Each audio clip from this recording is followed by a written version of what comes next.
আসসালামু আলাইকুম, সবাই কেমন আছেন? আলহামদুলিল্লাহ, আমরাও আপনাদের দোয়ায় অনেক ভালো আছি। আপনারা অনেকে হয়তো জানেন আমার কিন্তু একটা ময়না পাখি আছে। এই যে দেখুন আমার ছোট্ট ময়না পাখিটা আজ কিন্তু ৫ বছরের বুড়ি হয়ে গিয়েছে। মাশাআল্লাহ, আলহামদুলিল্লাহ। আপনারা সবাই কিন্তু আমার বুড়ির জন্য অনেক বেশি বেশি করে দোয়া করবেন। আমার বুড়ি যেন অনেক বড় হয়, অনেক ভালো একজন মানুষ হয়।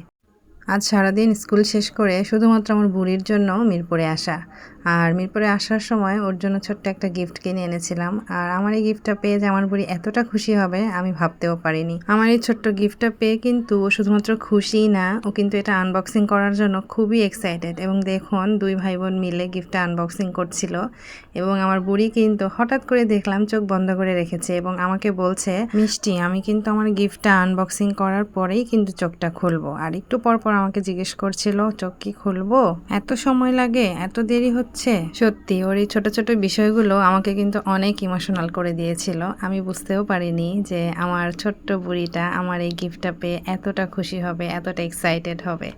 এই যে দেখুন ও অনেক আগেই আমার কাছে একবার বলেছিল ওর স্কুলের স্লাইডারগুলোতে উঠলে নাকি নামতে ইচ্ছা করে না, ওর নাকি এত পছন্দ। তো সেই জন্য হঠাৎ করে আমার মাথায় আসলো যে ওর জন্য একটা স্লাইডার নিয়ে যাই। তবে আমার এই স্লাইডার পেয়ে যেও এতটা খুশি হবে আমি বুঝতে পারিনি। তবে আমার বুড়ির জন্য আমি পিঙ্ক কালার স্লাইডার খুঁজেছিলাম, ওর পিঙ্ক কালারটা খুবই পছন্দ। আমি প্রায় খুঁজতে খুঁজতে রাত 9:30 10টা বেজে গিয়েছিল, তারপরে কোথাও না পেয়ে তারপরে এই কালারটাই নিয়ে আসলাম। আর গাইস আপনাদের জানা মতে যদি কোথাও পিঙ্ক কালার স্লাইডার থেকে থাকে আমাকে কিন্তু অবশ্যই অবশ্যই কমেন্ট বক্সে জানাবেন প্লিজ। স্লাইডার তো আনা হলো, কিন্তু এখন তো এটা সেট করতে হবে। আর আমরা বুঝতে পারছিলাম না এটা কিভাবে সেট করব। সেট করার পরে মনে হলো যে তেমন কোনো কঠিন বিষয় না, বাট তারপর আমরা বুঝতে পারছিলাম না। আর এদিকে তো বুড়ি একবারে অস্থির হয়ে যাচ্ছিল এটা কখন সেট হবে, কখন ও উঠবে। তো বুড়ির মানে অস্থিরতা দেখে আমরাও একটু মানে অস্থির হয়ে গিয়েছিলাম যে না, যত তাড়াতাড়ি এটাকে রেডি করে দেয়া যায়। বুড়ি দেখেন কতভাবে এটা নিয়ে খেলছে, এটা নিয়ে কত কিছু করছে। তো ও মানে পারলে এখনই উঠে পড়ে এটার উপরে, বাট কিভাবে উঠবে, এটা তো সেট না হলে উঠতে পারবে না, পড়ে যাবে, ব্যথা পাবে। তারপরে আর কি করব, বুড়ির বাবানকে আমরা ডাক দিলাম, বুড়ির বাবান এসে সুন্দরভাবে এটা সেট করে দিল। আর স্লাইডার সেট করার সময় একটু ভালোভাবে সেট করা উচিত, যেহেতু এটা দিয়ে বাচ্চারা খেলবে, আরও অনেক বাচ্চাও এখানে উঠতে পারে। তো সেই জন্য ওর বাবান একটু ভালোভাবে মজবুত করে একটু টাইট করে সেট করে দিল যেন পড়ে টরে ব্যথা না পায়। আর এদিকে এই যে আমার বুড়ি আর বুড়ির মাম্মাম বসেছিল আর বসে বসে স্লাইডারটা সেট করা দেখছিল। তো মাশাল্লাহ ফাইনালি আমার বুড়ির স্লাইডারটা রেডি হয়ে গেছে। আর এই যে দেখেন পাশের রুমে আমার বুড়ি কিন্তু ওয়েট করছিল স্লাইডারটা কখন রেডি হবে আর ও কখন উঠবে। ওকে যখন বললাম তোমার স্লাইডারটা রেডি হয়ে গেছে, ও এত সুন্দর একটা হাসি দিল। তারপরে এই যে ড্রয়িং রুমে এসে একটু দেখলো, তারপরে আবার ওর রুমে চলে গেছে। তারপর আমি ওকে আবার আনতে গেলাম যে বুড়ি চলো একটু স্লাইডারে উঠো, দেখি কেমন লাগে, কমফোর্টেবল কিনা। সো এই যে দেখুন আমার বুড়িটা দুষ্টুমি করতে করতে আমাকে নিয়ে যাচ্ছিল ড্রয়িং রুমের দিকে, আমি ওর সাথে যাচ্ছিলাম। আর ও বেসিক্যালি স্লাইডারে উঠবে এটা দেখানোর জন্যই আমার সাথে আসলো। আর আমিও দেখি আমার বুড়িটা স্লাইডারে চড়তে পারে কি না। তো মাশাল্লাহ ও সুন্দরভাবে স্লাইডার থেকে সাবধানে নেমে এসেছে, আলহামদুলিল্লাহ। আর এই যে দেখুন বুড়ি এখন স্লাইডারে চড়া শুরু করে দিয়েছে, এখন আর ওকে থামানো যাবে না। ও প্রায় অনেকক্ষণই এটা নিয়ে খেলছিল। আর এখানে ওর বর্দা ওর সেফটির জন্য নিচে একটা ম্যাট টাইপের মানে একটা বড় পাপোশ দিতে চেয়েছিল ওর যেন ব্যথা না লাগে, কিন্তু বুড়ির বর্দা তো সুযোগই পাচ্ছে না ম্যাটটা দেওয়ার। বুড়ি খেলেই যাচ্ছে, বুড়িকেও থামানো যাচ্ছে না। তো ফাইনালি অনেকক্ষণ পর মিশেল একটু সুযোগ পেল ম্যাটটা নিচে দেওয়ার। আর ম্যাটটা দেওয়ার পর বুড়ির জন্য একটু ভালো হলো, সেফটি হলো। ও যদি একটু স্লিপ কেটে পড়ে টরেও যায় ব্যথা পাবে না। আর আমি কিন্তু ওকে কিছুতেই থামাতেও পারছিলাম না আর নামাতেও পারছিলাম না, ও অনেকক্ষণ এটা দিয়ে খেলেছে। আর ও যে একা একা খেলছিল আমার কিন্তু সেটা দেখতে বেশ ভালোই লাগছিল। আর আমি দেখছিলাম আর ভিডিও ফুটেজ নিচ্ছিলাম, ও কিন্তু বুঝতে পারেনি যে আমি আর ভিডিও ফুটেজ নিচ্ছিলাম। গাইস আপনারা কিন্তু একটু লক্ষ্য করলেই দেখবেন ও কিন্তু এখন স্লাইডারটা নিয়ে ড্রয়িং রুমে খেলছে। এই যে দেখেন একটু পরেই ও কিন্তু আবার ওর বেডরুমে নিয়ে আসছে স্লাইডারটা। ও কতক্ষণ এই রুমে নিয়ে খেলছে, কতক্ষণ ওর রুমে নিয়ে খেলছে, কখনো ওর মামামের রুমে নিয়ে খেলছে। আর খেলতে খেলতে কিন্তু ফাইনালি আমাদের অনেক ক্ষুধা লেগে গিয়েছিল। আর এই যে দেখেন আমরা নাস্তা করতে চলে আসলাম, এখানে বুড়ির বাবান বারবিকিউ চিকেন উইংস নিয়ে আসছে, সাথে সস ছিল। তো আমি বুড়ির বর্দা ভাবছি এখন একটু নাস্তা করে নিব। অনেক অনেক ক্ষুধা লেগে গিয়েছে। সেই সন্ধ্যা থেকে রাত 9টা পর্যন্ত আমরা একটু বাইরে ছিলাম।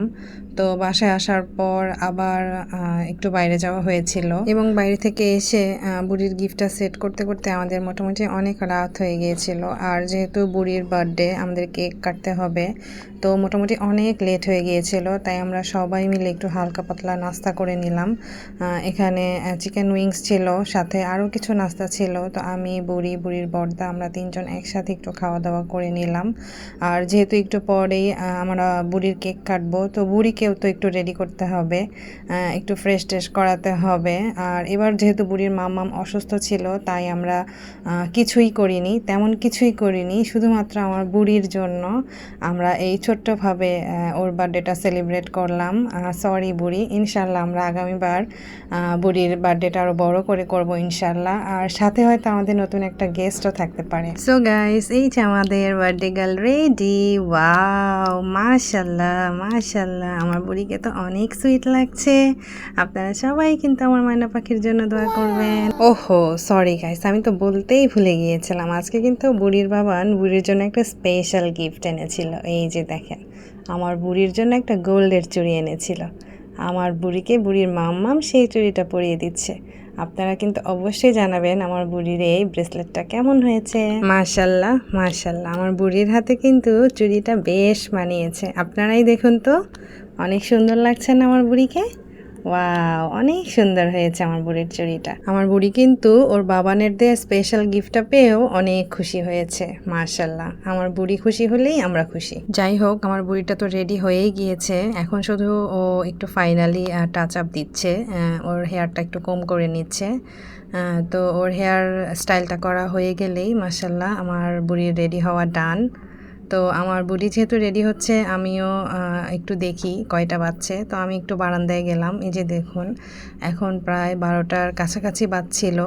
তো প্রায় সবাই ঘুমিয়ে পড়েছে, অনেকেই হয়তো জেগে আছে।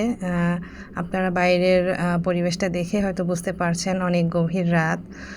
আর সারাদিন যেহেতু একটু বৃষ্টি হয়েছিল, সবাই একটু তাড়াতাড়ি ঘুমিয়ে পড়েছে, কিন্তু আমরা ঘুমাইনি, কি আর করব।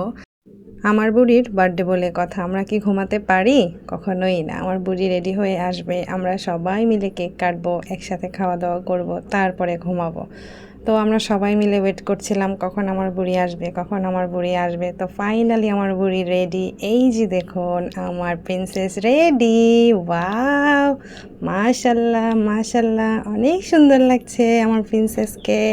সবাই কিন্তু আপনারা আমার প্রিন্সেসের জন্য দোয়া করবেন, ও যেন জীবনে অনেক বড় হয়, অনেক ভালো একটা মানুষ হয়। আপনারা বিশ্বাস করবেন কিনা জানি না, আমি ভয়েস ওভার দিচ্ছিলাম আর একটু ইমোশনাল হয়ে যাচ্ছিলাম যে আমার আজকের এই 5 বছরের ছোট্ট বুড়িটা একসময় অনেক বড় হয়ে যাবে, তাই না? আমি জানি না বেঁচে থাকবো কিনা। যদি বেঁচে থাকি তাহলে তো অবশ্যই আপনাদের সাথে শেয়ার করব। আর আপনাদের কাছে একটা রিকোয়েস্ট, হাম্বল রিকোয়েস্ট, আমার ময়না পাখির জন্য আপনারা বেশি বেশি করে দোয়া করবেন। ওকে নিয়ে কিন্তু আমাদের অনেক স্বপ্ন, অনেক আশা, ও যেন অনেক ভালো একজন মানুষ হয়। আর এই যে দেখুন, আমার ছোট্ট পাগলিটা কত স্টাইল করে ছবি তুললো। আর এই যে ওর বাবা আসলো, ওর বাবাও একটু ইমোশনাল হয়ে গিয়েছিল, আজকে মেয়ের বার্থডে বলে কথা। আর এবার আমরা কিছুই করতে পারিনি, শুধুমাত্র ওর মাম্মামের অসুস্থতার জন্য। তো ইনশাল্লাহ আমরা আগামীবার অবশ্যই করব। তো সবাই আপনারা আমার ছোটো বোনের জন্য দোয়া করবেন, আমার ছোটো বোনের ফ্যামিলিটার জন্য দোয়া করবেন, আমার বুড়ির জন্য দোয়া করবেন। ওরা যেন সব সময় ভালো থাকে, সব সময় সুস্থ থাকে। আর এই যে দেখুন, এখানে বাবা মেয়ের ছোট ছোট খুনসুটি চলছিল, দেখতে বেশ ভালো লাগছিল। আর আমার বুড়ির ফটোশ্যুট, সে তো বন্ধই হচ্ছিল না, থামছিলই না। মাশাল্লাহ, আমার ছোট্ট বুড়িটা 5 বছরের বুড়ি হয়ে গিয়েছে। চোখের পলকে দিন কিভাবে চলে যায়, তাই না? এই যে দেখেন, বুড়ি পাপার সাথে ছবি তুলছে। পাপার একমাত্র রাজকন্যা বলে কথা, আর পাপার সাথে ছবি তুলবে না, সেটা কি হয়?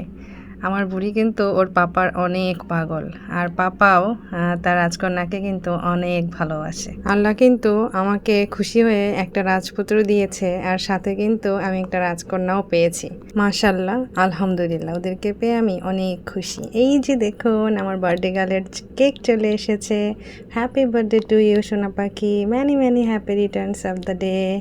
এই যে দেখেন, এখন বর্দার সাথে আমার ময়না পাখিটা ছবি তুলবে, আমার রাজকন্যা আর আমার রাজপুত্র দুইজন একসাথে ওদের কিছু ফটোশ্যুট করছিলাম।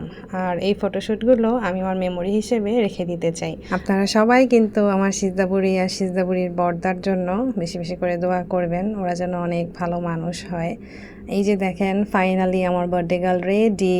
এখন আমরা কেক কাটবো সবাই মিলে। এই যে দেখেন আমরা কিন্তু কেক কাটতে চেয়েছিলাম, বাট ও এখন কেক কাটবে না। ওর ইচ্ছা ও আরও কিছু ফটোশ্যুট করবে, ভিডিও শ্যুট করবে। তো এই জন্য আমরা সেই জন্য ওয়েট করছিলাম। আর ওর মামাম একটু রেডি হয়ে আসবে, ওর মামামও ওর কিছু ফটো নিচ্ছিল, ভিডিও নিচ্ছিল। তো সেই জন্যই আমাদের একটু লেট হচ্ছে কেক কাটতে। আর আপনারা দেখুন আমার বুড়িটা কত স্টাইল করে সুন্দর সুন্দর ছবি তুলছে। ওয়াও, মাশাল্লাহ। আর এই সুযোগে কিন্তু আমরা আমার বুড়ির অনেক ফটো, অনেক ভিডিও কালেক্ট করে নিয়েছি। আর আমার বুড়িও খুশি, ও অনেকগুলো ফটোশ্যুট করতে পারলো। তো ফাইনালি আমার বুড়ি কিন্তু টায়ার্ড হয়ে গিয়েছে ফটোশ্যুট করতে করতে। আমরাও ফটো কালেক্ট করছিলাম। তো ফাইনালি আমার বুড়ির কেক কাটার সময় হয়ে গিয়েছে। আমরা একটু পরেই কেক কাটবো। এই যে আমার বুড়ির বাবান এখন ক্যান্ডেলটা জ্বালিয়ে দিচ্ছে, আমরা কেক কাটবো। Wow, happy birthday to you Siju বুড়ি, many many happy returns of the day. অনেক দোয়া করি ময়না পাখি, তুমি জীবনে অনেক বড় হও, অনেক ভালো মানুষ হও। গাইস, আমার সাথে সাথে কিন্তু আপনারাও আমার বুড়ির জন্য অনেক বেশি বেশি করে দোয়া করবেন। আমার বুড়ি কিন্তু আজকে একা একাই কেক কেটেছে, আর এটা কিন্তু আমরা সবাই মিলে অনেক এনজয় করেছি। এই যে দেখেন বার্থডে গার্ল কেক কেটে কেক নিচেই খেয়ে ফেললো। আর এটা কিন্তু আমার কাছে বেশ মজা লেগেছিল। আর এই যে দেখেন আমার পাগলিটা কেক পেয়ে কি শুরু করে দিয়েছে। আর আজকে কিন্তু আমরা ওকে বলেছিলাম আজকের বার্থডে কেকটা তুমি খেয়ে যদি থাকে তাহলে আমরা খাবো, না হলে আমরা খাবো না। আর এটা শুনে কিন্তু অনেক হেসে দিয়েছিল। যাই হোক, মাশাল্লাহ, আলহামদুলিল্লাহ, আমরা খুব সিম্পলভাবে হলেও আমার বুড়ির বার্থডেটা খুব সুন্দরভাবেই পালন করে ফেললাম। আর গাইস, আমার বুড়ি কিন্তু ওর বার্থডে কেকটা একা একা খায়নি, আমাদের সবাইকে নিয়েই খেয়েছে। ও একা একাই কেক কাটছিল আর এক এক করে সবাইকে খাইয়ে দিচ্ছিল। এই যে দেখেন, আপনার ভিডিওতে দেখতে পাচ্ছেন হয়তো, ও একাই কেক কাটছে আর এক এক করে সবাইকে কাছে ডাকছে আর কেক খাইয়ে দিচ্ছে। এই যে দেখুন আমাকে ডাক দিল, আমি প্রথমে যেতে চাইনি, তারপরে জোর করে আমাকে খাইয়ে দিল। থ্যাংক ইউ বুড়ি। তারপরে কেকটা কাকে খাওয়াবে জানি না, চলুন দেখি। মনে হচ্ছে এবার বার্থডে গার্ল তার বড়দাকে কেক খাইয়ে দিবে। এই যে দেখুন বড়দাকে খাইয়ে দিল। নেক্সট কার কেক খাওয়ার পালা জানি না, তবে মনে হচ্ছে আমার বুড়ির কেক কাটতে একটু অসুবিধা হচ্ছে। ওর পুরো হাত কেকের ক্রিমে একেবারে মেখে গিয়েছে। ও একা একাই কেক কাটছিল আর সবাইকে খাইয়ে দিচ্ছিল, তবে আমার মনে হচ্ছে ওর এখন একটু অসুবিধা হচ্ছে, যেহেতু হাতে কেকের ক্রিম লেগে গিয়েছে। ওর হয়তো নাইফটা ধরতে একটু অসুবিধা হচ্ছে। তো আমি ওর মামামকে বললাম একটু হেল্প করতে, তো ওর মামাম কেকটা কেটে দিয়ে ওকে একটু হেল্প করলো। চলুন দেখি আমাদের বার্থডে গার্ল এবারের কেকের পিসটা কাকে খাইয়ে দেয়। আমরা কিন্তু ওয়েট করছি কে সেই সৌভাগ্যবান, কাকে আমার বুড়ি এখন কেক খাওয়াতে যাবে। চলুন আমরাও কিন্তু আমার বুড়ির সাথে যাই, দেখি বুড়ি কাকে কেক খাওয়ায়। এই যে আমার বুড়ি ওদের ড্রয়িং রুমে চলে আসছে। আমি জানি না ড্রয়িং রুমে কে আছে, আমি লাইটটা জ্বালিয়ে দিলাম। ওরে বাবা, এই তো দেখি বুড়ির বাবানকে কেক খাওয়াতে চলে আসছে। মাশাল্লাহ, খুবই ভালো লাগলো। বুড়ি তার বাবানকে কেক খাওয়াবে না, সেটা কি হয় কখনো? আপনারাই বলুন। ওয়াও, অনেক হার্ট টাচিং একটা মোমেন্ট ছিল। এরপরে চলুন তো দেখি বুড়ি কাকে কেক খাওয়াতে যাচ্ছে। ওরে বাবাই, তো বুড়ির পাপার কাছে চলে আসছে। তার পাপা অলরেডি ঘুমের প্রস্তুতি নিয়ে ফেলেছিল, শুয়ে মোবাইল টিপছিল। তো বুড়ির পাপাকে কেক খাইয়ে দিল। নেক্সট দেখি বুড়ি কাকে কেক খাওয়াতে যায়। বুড়ির নানু রুমে চলে আসছে। নানা তো অলরেডি ঘুম, নানু একটু জেগেছিল। আমি রুমের লাইটটা জ্বালিয়ে দিলাম। এই যে দেখুন বুড়ির নানুকে কেক খাইয়ে দিল। তো ফাইনালি মোটামুটি আমাদের সবার কেক খাওয়া শেষ। ও সরি, বুড়ির মাম্মাম কিন্তু রয়ে গেছে। যাই দেখি বুড়ি কি এখন বুড়ির মাম্মামকে কেক খাইয়ে দিবে। জি গাইস, এই যে দেখুন বুড়ির মাম্মামকে কেক খাইয়ে দিতে চাচ্ছে। বুড়ির মাম্মাম খেতে চায়নি প্রথমে, তারপরে একটু খেলো। তারপরে চলুন দেখি ফাইনালি আমার বুড়িটা এখন কি করে। ফাইনালি আমাদের সবার কিন্তু কেক খাওয়ার পর্ব শেষ। এখন দেখি আমার বুড়ি একা একা কেকটা নিয়ে কি করে। আর পুরো প্রোগ্রামটা সেলিব্রেট করতে আমাদের মোটামুটি 1 থেকে 1.5 ঘন্টা সময় লেগে গিয়েছিল। আমরা প্রায় 12টা বাজে শুরু করেছিলাম, এখন প্রায় 1:30টা বেজে গিয়েছে। আর মোটামুটি সবাই অনেক টায়ার্ড হয়ে গিয়েছে, বিশেষ করে আমার বুড়িও অনেক টায়ার্ড। আর আমি কিন্তু আমার লাইফের হ্যাপি মোমেন্টগুলো আপনাদের সবার সাথে শেয়ার করি। সো আজকের এই ভিডিওটা আপনাদের কাছে কেমন লাগলো আমাকে কিন্তু সবাই কমেন্ট বক্সে জানাবেন প্লিজ। আমি কিন্তু আপনাদের কমেন্টের অপেক্ষায় থাকবো। সে পর্যন্ত সবাই ভালো থাকবেন, আমার জন্য বেশি বেশি করে দোয়া করবেন। আল্লাহ হাফেজ।